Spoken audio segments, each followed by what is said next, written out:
Não tá boa, não. Ok, então vamos iniciar.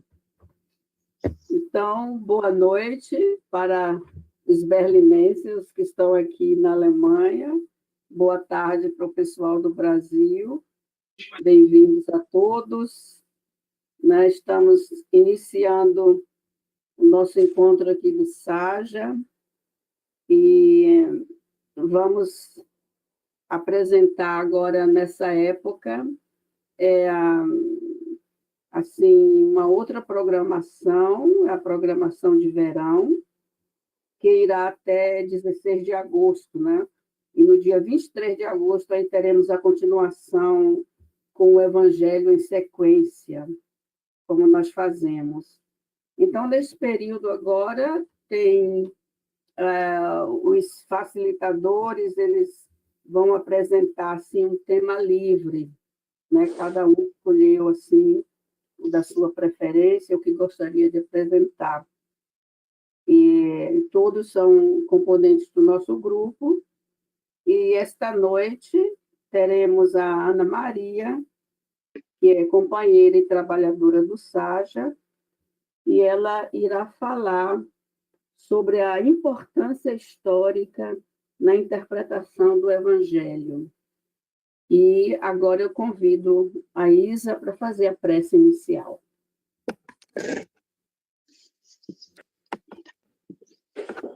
Amado Mestre Jesus, os nossos amigos espirituais que nos protegem, e o Grupo Saja e todos os participantes do grupo, aqueles que frequentam, pedimos por todos nós, Senhor Jesus, as tuas bênçãos para essa tarde, para esse horário, para ouvirmos o Evangelho de Jesus. Te pedindo ainda que possamos interpretar, possamos entender a cada palavra, não interpretar, mas entender mesmo as tuas palavras e possamos segui-las com as tuas bênçãos e a proteção dos amigos para todos nós. Abençoado Senhor, e que ilumine a nossa irmã Ana Maria, que vai fazer a preleção do Evangelho. Amém.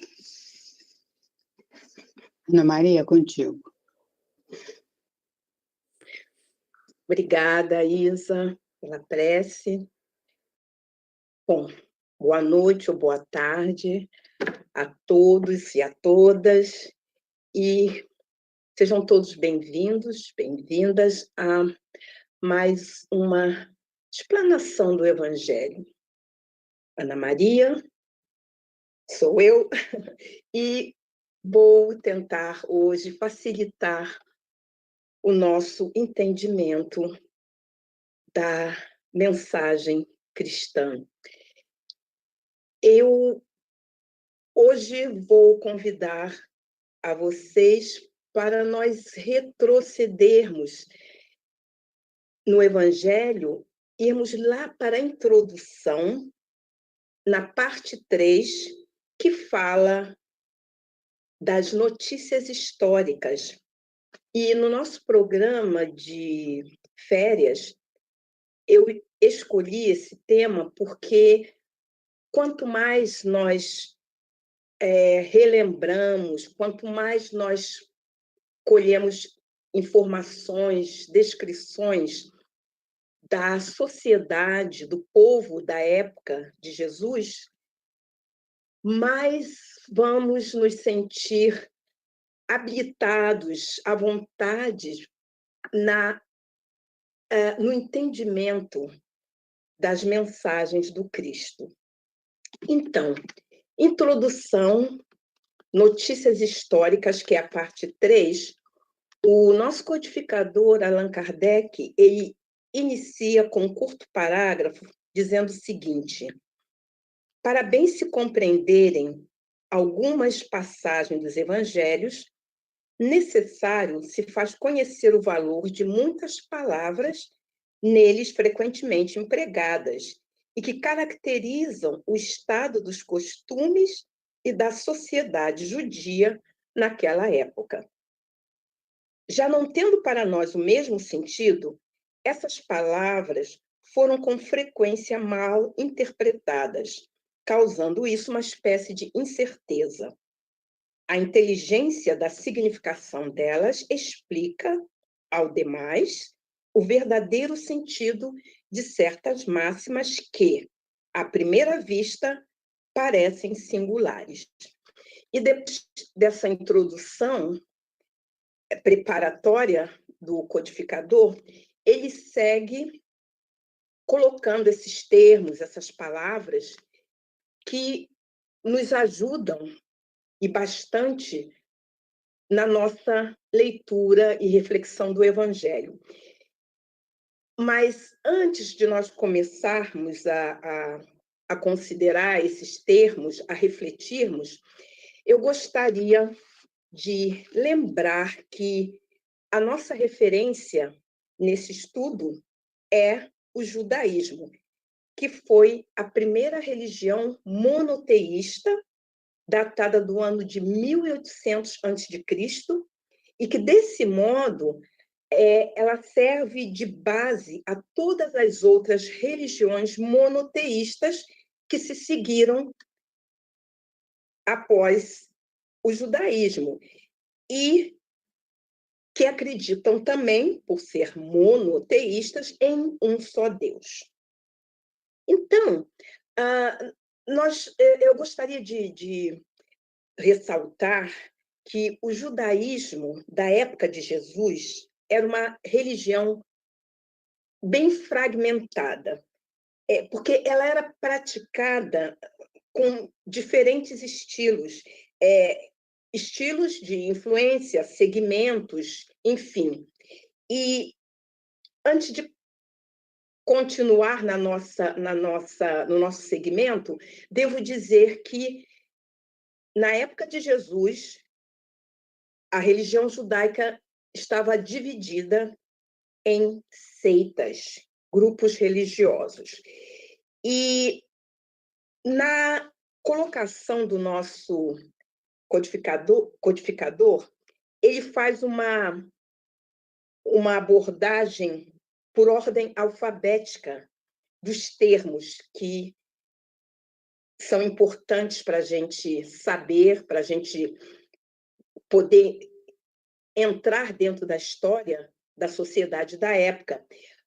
Mas eu escolhi agrupar esses termos, vamos dizer assim, antes de mais nada, por importância. Não tanto a importância histórica, mas a importância do termo para que nós possamos compreender melhor a mensagem do Cristo e também a sua atitude em algumas passagens. E por isso eu fiz um pequeno, algo para a gente poder se guiar, que eu vou colocar para vocês.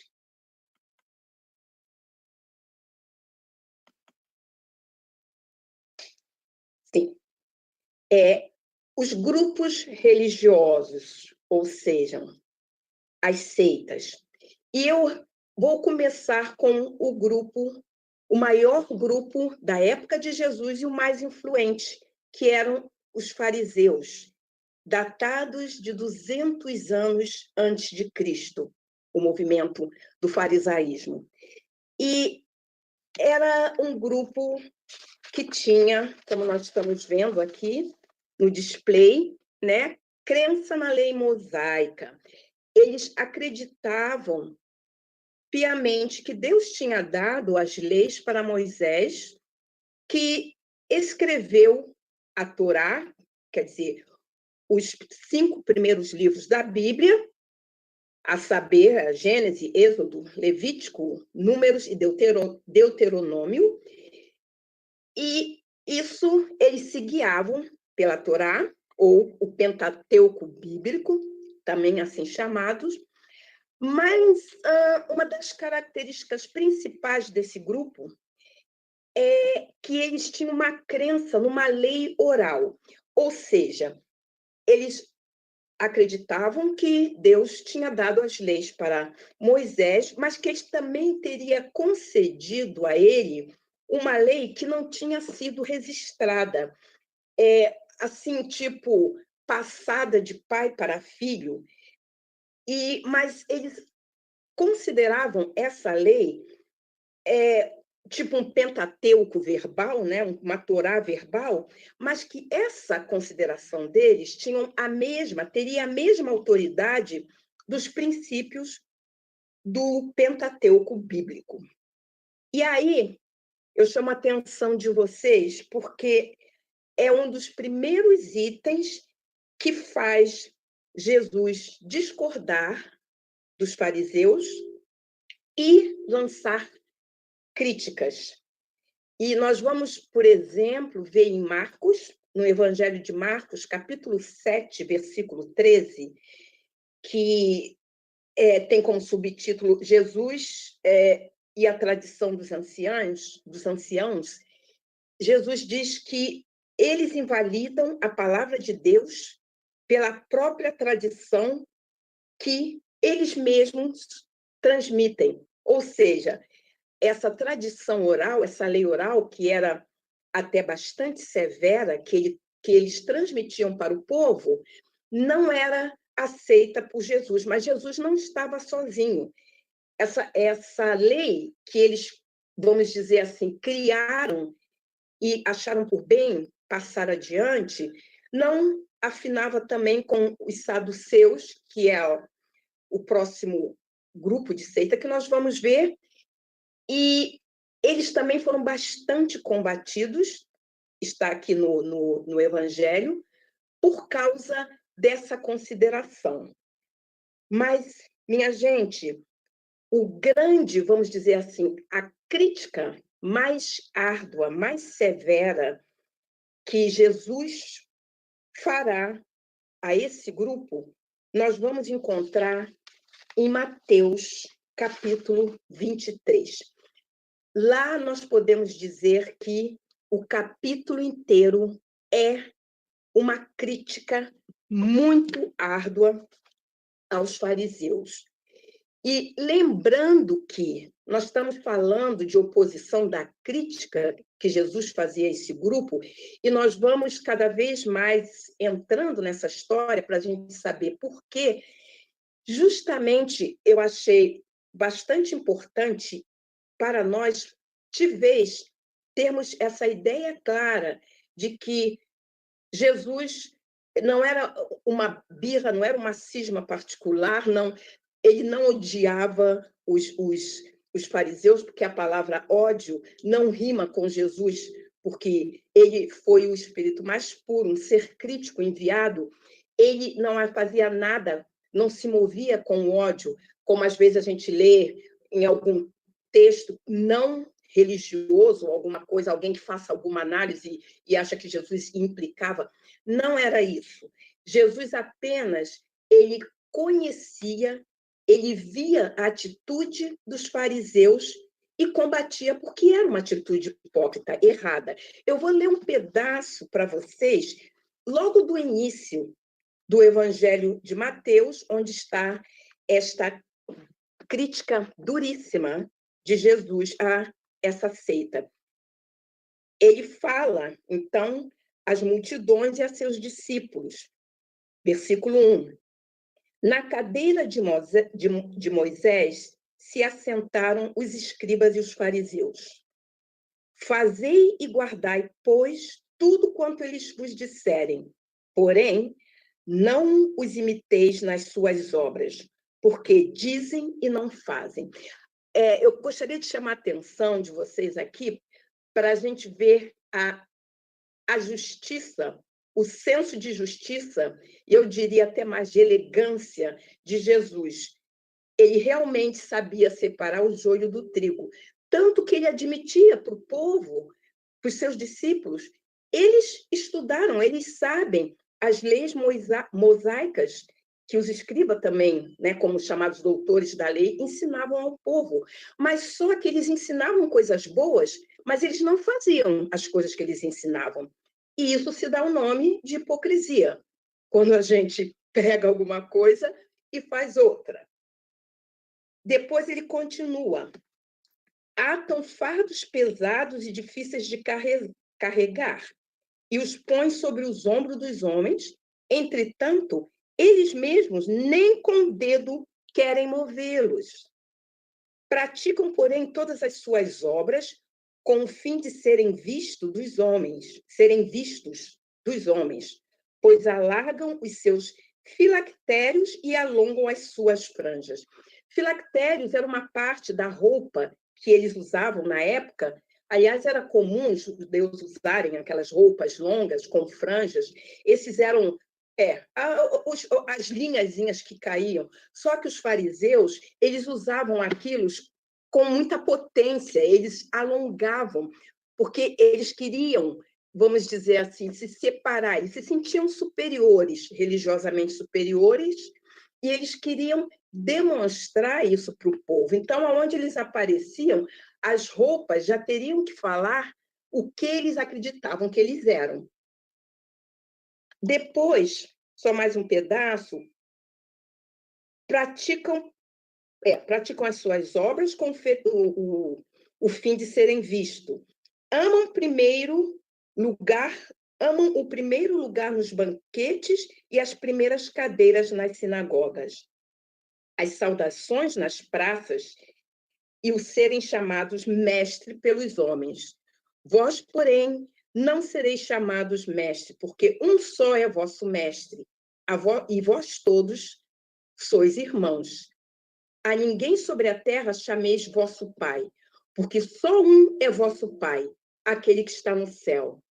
Nem sereis chamados guias, porque um só é vosso guia, o Cristo. Mas o maior dentre vós será vosso servo, porque quem a si mesmo se exaltar será humilhado, e a quem se humilhar será exaltado. Então, quando Jesus fala que nenhum de vós será chamado mestre, na língua da época, rabi, que significa mestre, porque os fariseus faziam questão de se colocarem e serem chamados dessa forma.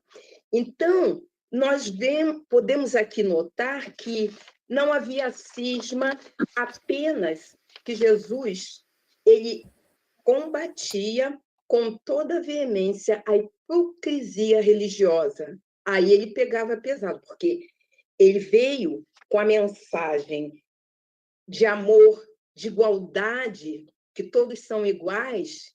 E, diga-se de passagem, os fariseus, eles também odiavam qualquer inovação. Então, eles ficavam presos não só à lei mosaica, mas como essa chamada tradição oral que eles mesmos criaram.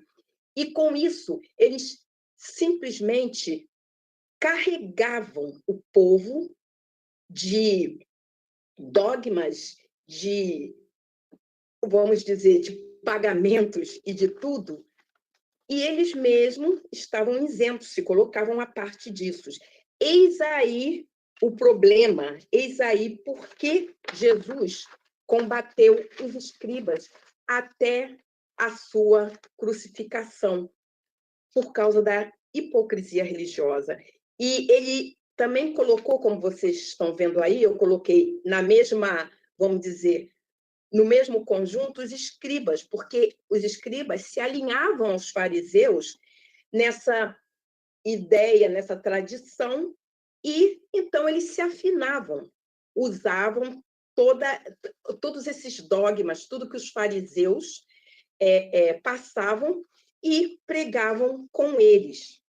Inclusive, gente, se nós formos um pouquinho assim mais longe, só para nos certificar, se for necessário, o judaísmo também compreendia os fariseus como hipócritas. E isso pode ser visto, por exemplo, na tradição judaica, onde está registrado. Os estudiosos bíblicos, judeus, né? Porque não vamos esquecer que a Bíblia não foi escrita pela igreja, a Bíblia foi escrita pelos judeus. Ela pode ter sido um pouco modificada, retirada alguma parte que não condizia com A, com B, mas é um trabalho do judaísmo. E nessa enciclopédia, por exemplo, citada por alguns autores e alguns estudiosos da Bíblia e do Novo Testamento, tem um texto assim um pouco sarcástico e assim também com certo humor, que eles falam, são 7 tipos de fariseus que eles colocam. Aí eles começam, eu não vou falar todos os 7, mas só 2 exemplos para vocês. Eles falam do fariseu de ombro, que veste as suas boas ações como se estivesse ostentando nos ombros. Aí tem o fariseu espere um pouco, espere um pouco até eu fazer qualquer boa ação. E o fariseu ferido, que procura evitar, ele vê, para não olhar para uma mulher, ele sai correndo e bate a cabeça em algum lugar e se fere. E no final desse texto, eles colocam 2 fariseus, 2 casos, vamos dizer, de fariseus, que podem ser chamados de fiéis, de bons, que é um fariseu que é temente a Deus, como Jó, e um outro fariseu que ama a Deus de acordo com Abraão, com a atitude de Abraão. Então, nós vamos também encontrar no Novo Testamento exemplos de fariseus que não foram tão corretos, mas encontramos também no Evangelho Nicodemos, que era fariseu e vem conversar com Jesus, ou José de Arimateia, o mais famoso. Mas tanto no Novo Testamento como na tradição judaica, e vocês podem pesquisar, os fariseus, o farisaísmo é marcado por essa palavra, hipocrisia. Bom, nós falamos dos fariseus e é muito importante que a gente entenda isso, essa divergência, né? E essa citação, o comportamento de Jesus frente ao comportamento dos fariseus. Não era por cisma, não era por birra, não era por ódio, era por combate a esse lado hipócrita. Os escribas, nós já falamos, eles se juntaram aos fariseus porque eles concordavam, eram super altamente tradicionais. Saduceus seria exatamente o contrário, porque era uma seita datada de 248 a.C., eles não admitiam qualquer tradição, eles não acreditavam em ressurreição, anjos, demônios, enfim. Nós encontramos aqui no Evangelho, né, a descrição dos fariseus, e eles são fariseus, desculpem, dos saduceus, né? Eles eram considerados materialistas da época. Mas qual era a grande influência que eles tinham? Eles tinham uma relevante força de inflar politicamente. Eles eram ricos, ao contrário até dos fariseus, que não se vê, nós não encontramos passagens no Evangelho falando 1 ou 2 fariseus ricos, mas eles tinham até levavam uma vida mais ou menos simples, mas em questão religiosa, eles tinham todo esse orgulho, essa vontade de dominação. E não se esquecer que eles eram referência para o povo, né? O povo achava que eles eram santas criaturas. E já os saduceus, eles fugiam a qualquer tipo de tradição, eles eram deístas, como diz aqui no Evangelho, eles acreditavam, sim, num Deus, mas não com esse cunho, com esse fundo religioso. Então, não era uma seita tão numerosa, como eu falei, mas ele constava de importantes personagens, e que, no final, vira exatamente um partido político oposto a tudo que os fariseus, né, o farisaísmo falava. Por isso eu coloquei aqui, como vocês veem, esse xizinho numa tentativa de falar da oposição das diferentes linhas, né, dos segmentos. Depois, eu associei os grupos, e todos esses grupos, gente, tudo isso que a gente está tratando, está aqui no Evangelho também, para a gente ler. Eu fiz apenas, como eu disse, uma junção que eu achei que o nosso tempo ia render mais, e também para nós podermos tirar o melhor proveito. Aí nós temos os grupos com ativa associação moral religiosa. Foi o nome que eu dei, mas a gente pode ver aqui que realmente é o que se lê sobre os essênios, até considerado por estudiosos bíblicos, assim, um grupo, vamos dizer, um grupo exemplo, mas eles eram muito rígidos também. Eles tinham costumes brandos e austeras virtudes, está aqui no Evangelho. Viviam isolados e eram puristas e praticavam rituais de purificação. Eles geralmente viviam em mosteiros, eles não queriam contato com o mundo, eles viviam realmente isolados para eles, em oração, em jejum, fazendo rituais de purificação e etc. Vamos ver aqui eu sempre volto ao Evangelho para também dar mais alguma conotação. Eles ensinavam o amor a Deus e ao próximo, a imortalidade da alma, e eles acreditavam na ressurreição.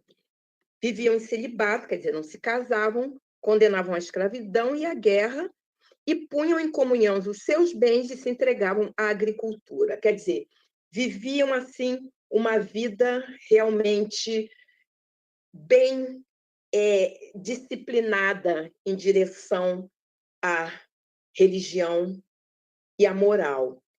E semelhante, nós vamos encontrar os nazarenos.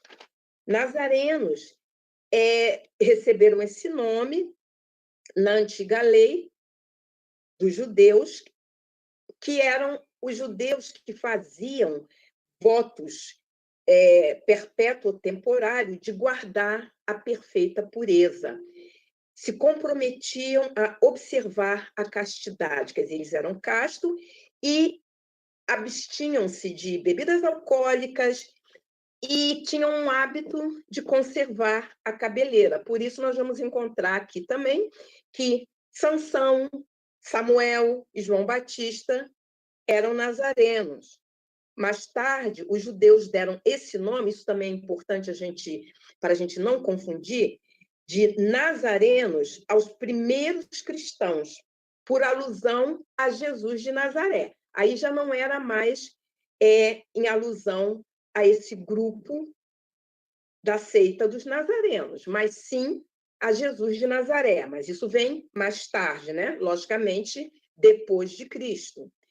E os terapeutas, que foram assim mais ou menos contemporâneos do Cristo, que também adotavam os princípios dos essênios. Os samaritanos, eu coloquei assim, vamos dizer, praticamente sozinhos, por causa da história dos samaritanos, que eu gostaria de resumir para vocês, que é o seguinte: os samaritanos vêm do rei Salomão, que foi rei de Israel entre os anos de 970 e 930 a.C., foi o que edificou o primeiro templo de Jerusalém. Ele era filho do rei Davi, e quando o rei Davi desencarna, com a morte do pai, ele sobe ao trono. E, nesse tempo, o povo hebreu era formado por 12 tribos que era controlada por ele. Mas, então, depois da morte, quer dizer, a bem da verdade, as tribos eram controladas, desculpem, pelo rei Davi. Com seu falecimento, quando Salomão sobe ao trono, os hebreus na Palestina se dividiram em 2 reinos. Um ao norte, que tinham 10 tribos, que tinham Samaria, a cidade de Samaria, como capital. Esse formou o reino de Israel. E um ao sul, que tinham 2 tribos. As tribos do norte eram 10. As tribos do sul eram 2, tendo Jerusalém como capital, ou seja, o reino de Judá. Entretanto, as 2 tribos do sul tinham muito mais influência e muito mais força. Então, o que acontecia? Os samaritanos, eles viveram uma grande parte da sua vida em guerra com os reis de Judá. Porque desde a separação das tribos, houve assim uma certa aversão, uma certa, seria sublimação, uma profunda, é o que diz o Evangelho, uma profunda aversão entre essas 2 partes. E eles evitavam qualquer relacionamento, eles não queriam se juntar de forma alguma. Inclusive, os samaritanos construíram um templo na cidade de Arsim, em algum lugar na Samaria, desculpem que me passou o nome, para eles poderem fazer as adorações, porque eles não queriam vir ao Templo de Jerusalém. E certamente teriam problema em entrar nesse templo sendo samaritanos. Então, os samaritanos eles só admitiam o Pentateuco, né? Quer dizer, os livros de Moisés. E eles tinham a mesma crença, a bem da verdade, dos judeus, outros, do reino de Judá, mas tinha essa intolerância, essa divergência religiosa, e eles não conseguiam, se não estavam em guerra, pelo menos viviam separados. E, de repente, quando nós pensamos, é mais uma, vamos dizer, uma alusão importante para a gente considerar quando Jesus nos passa a parábola do bom samaritano. Por quê? Porque esse povo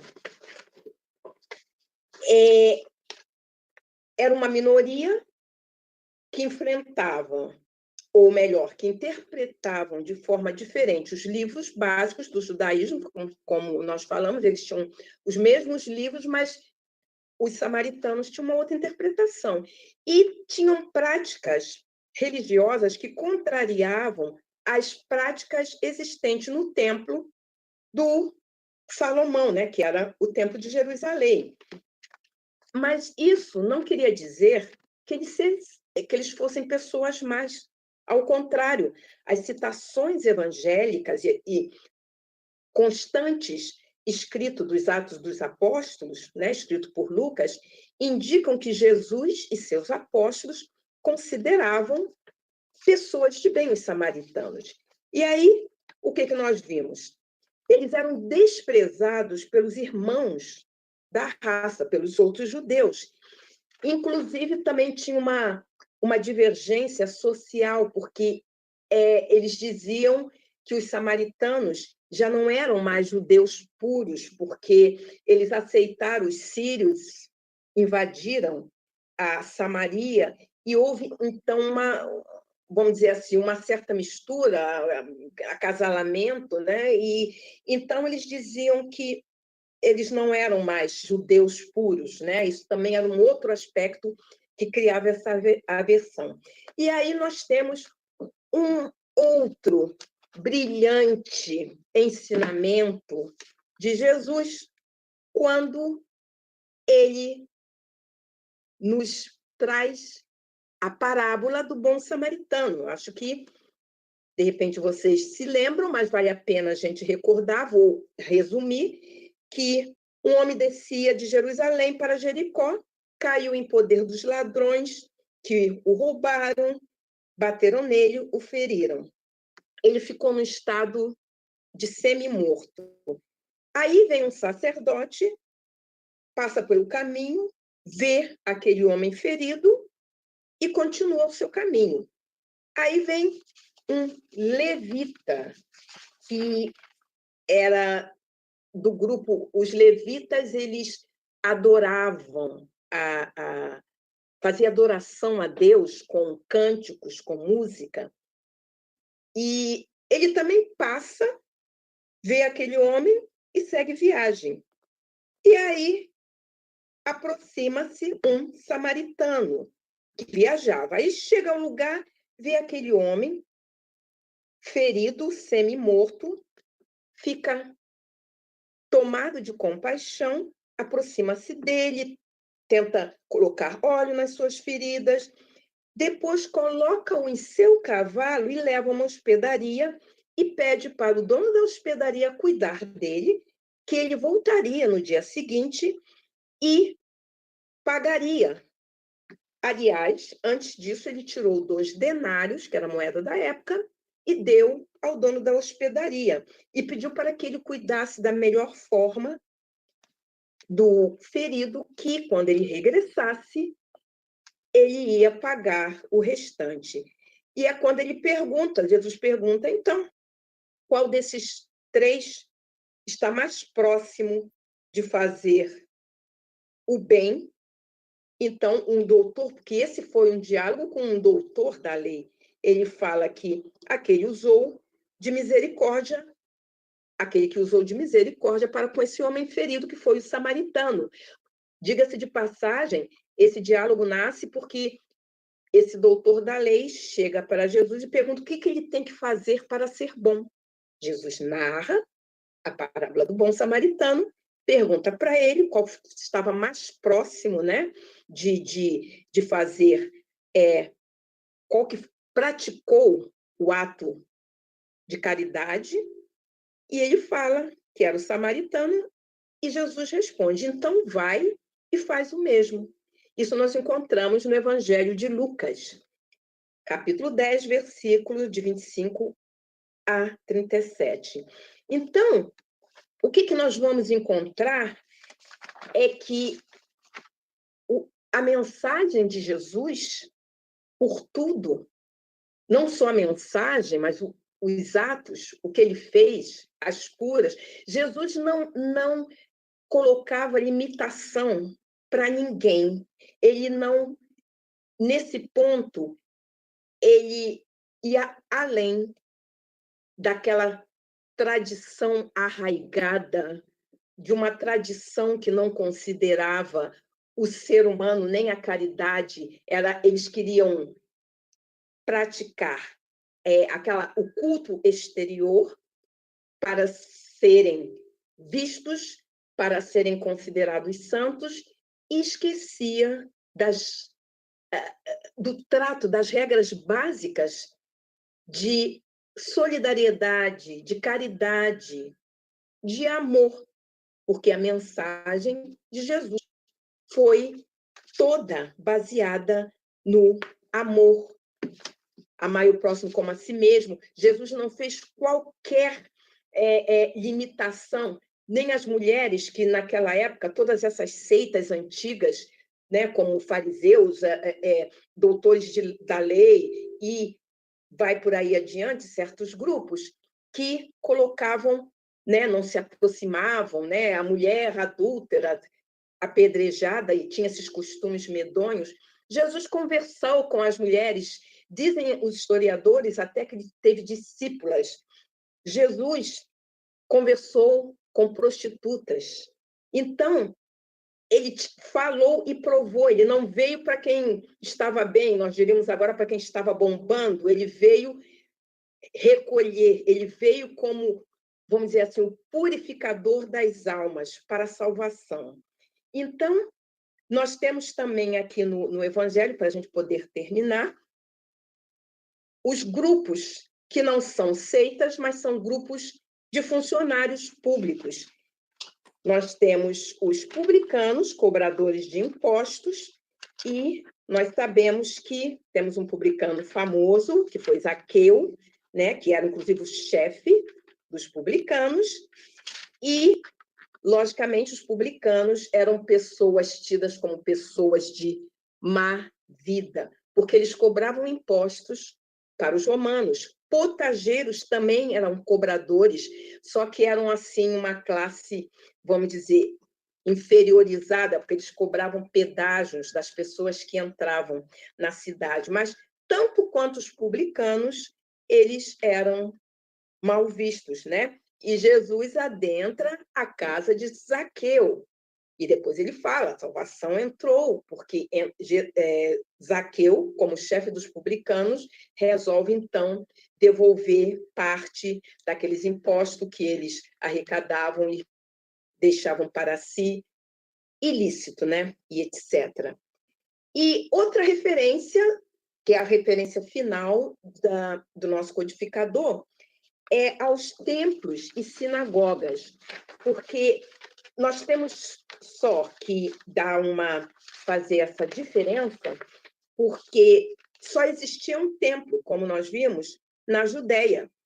Mais tarde foi criado o templo dos samaritanos, mas do judaísmo era o templo da Judéia, que foi o do rei Salomão, onde eram realizados os cultos religiosos e o local oficial para o sacrifício a Deus, que era a crença daquela época. Então, na época da Páscoa, né, quer dizer, isso também foi uma crença importada do politeísmo, né? Sacrifício de animais e etc. Mas era o que o povo daquela época acreditava. Então, muitos judeus iam todos os anos, em época de festas, como a da Páscoa, em peregrinação, saíam de outras cidades, andando, levavam dias, chegavam lá para as festas e comprar uma ave, um bichinho para o sacrifício, para honrar ao Deus.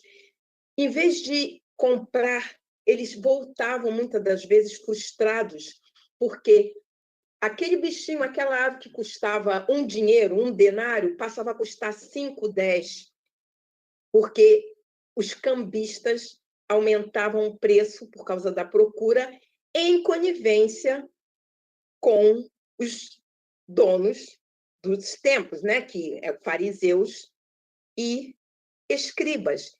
E aí nós vemos aquela ação de Jesus, quando ele expulsa os vendilhões do templo, que cada um faz interpretações também equivocadas, às vezes. Jesus trabalhou, Jesus chutou, Jesus não fez nada disso, mas ele foi bastante enérgico, porque ele viu exatamente na casa do Pai que o enviou, o comércio, o câmbio e as pessoas querendo praticar os seus atos religiosos e sendo impedidas. Então, é o que eu gostaria que nós refletíssemos sempre, né, da ideia que quando Jesus ele combate vamos dizer, o povo, né, essas seitas tão radicais, essas seitas que criavam como os fariseus, crença numa lei, numa tradição verbal, para drenar, vamos dizer assim, o povo, e Jesus não podia aceitar isso. Realmente era contra a sua mensagem de amor, a sua mensagem de caridade, a sua mensagem de igualdade entre os povos. E, finalizando, para a nossa reflexão,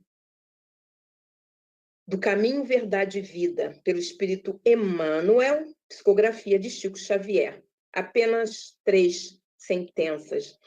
Em meio à grande noite, é necessário acendamos nossa luz.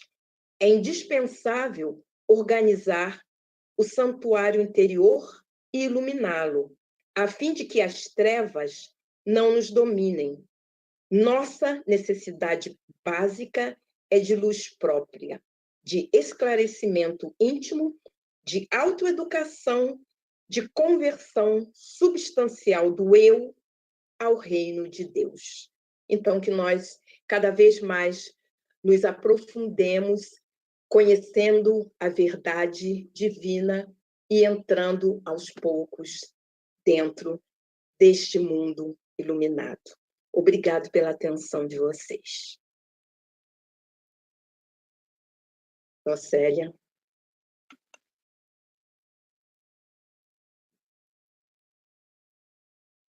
Ok, obrigada, Ana. Vamos aqui fazer uma...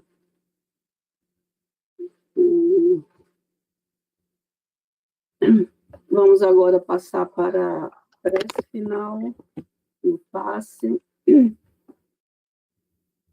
Vendo esta imagem de Jesus, com a vivência que ele veio pregar, da aceitação daqueles que eram rejeitados, que eram colocados à margem da sociedade, mostrando-nos o seu amor infinito por todos os seus irmãos.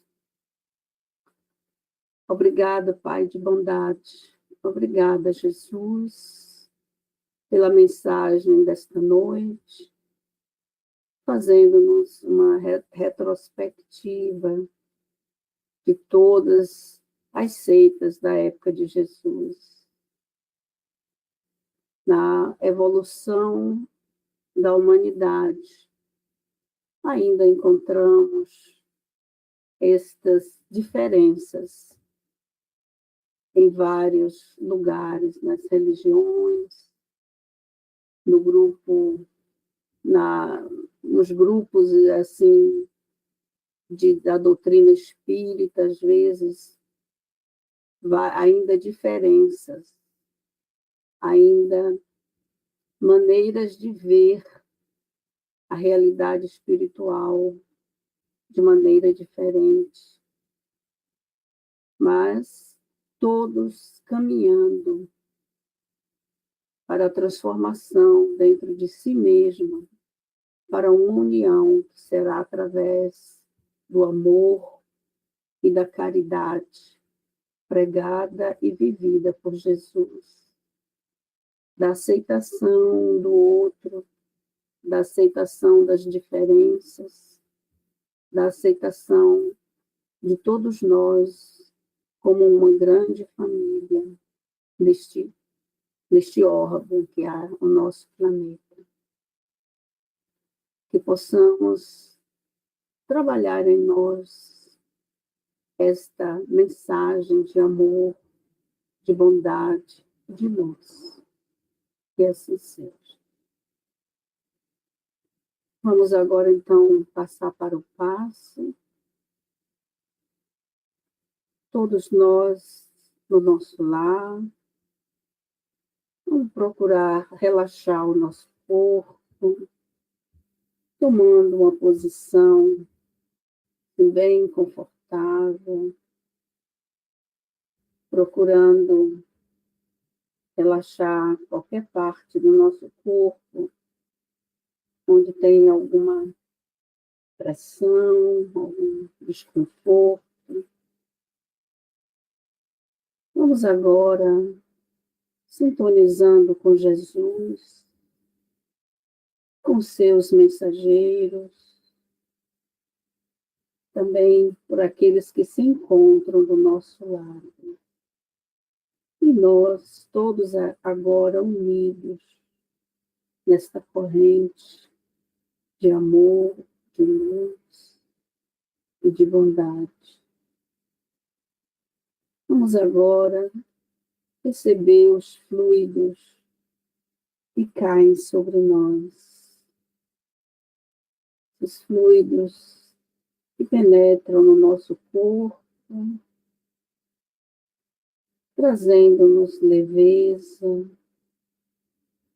trazendo-nos saúde. Vamos dirigir com o nosso pensamento e a nossa respiração estes fluidos para a parte do nosso corpo que se encontra enferma, levando esses fluidos para o órgão, todos os órgãos, para as células, que elas se recuperem, me sentindo agora com saúde. Vamos também sentindo em nosso ser, na nossa alma, esses fluidos, trazendo-nos tranquilidade, paz interior, trazendo-nos força íntima para o bem, nos sentindo saudáveis e felizes. Agradecemos a Jesus e ao nosso Pai por todas essas benesses. Vamos agora pensar na nossa família, no companheiro ou na companheira, enviando-nos também muita luz, saúde, paz, para os filhos, também para os netos, os nossos pais, irmãos, parentes, estendendo também para os nossos amigos, conhecidos, colegas de trabalho ou de escola,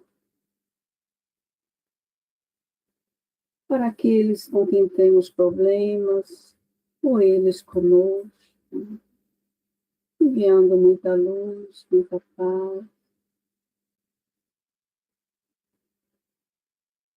Também para os nossos entes queridos desencarnados, enviamos a nossa ternura, o nosso amor, sem apego, saúde, paz. Vamos agora pensar na cidade em que estamos, pedindo a Jesus e ao nosso Pai muita luz, se derramando por toda a cidade,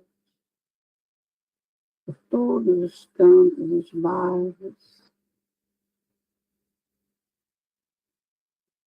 Também para o país em que moramos, para os países que vivem no momento em conflitos, outros que passam por fome, situação grave de fome.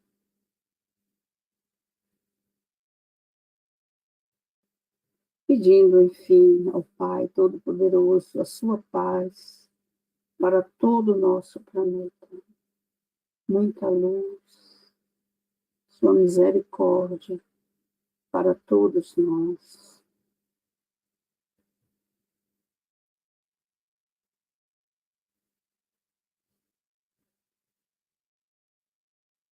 O nosso passe está encerrado e a nossa reunião desta noite também com votos de paz para todos.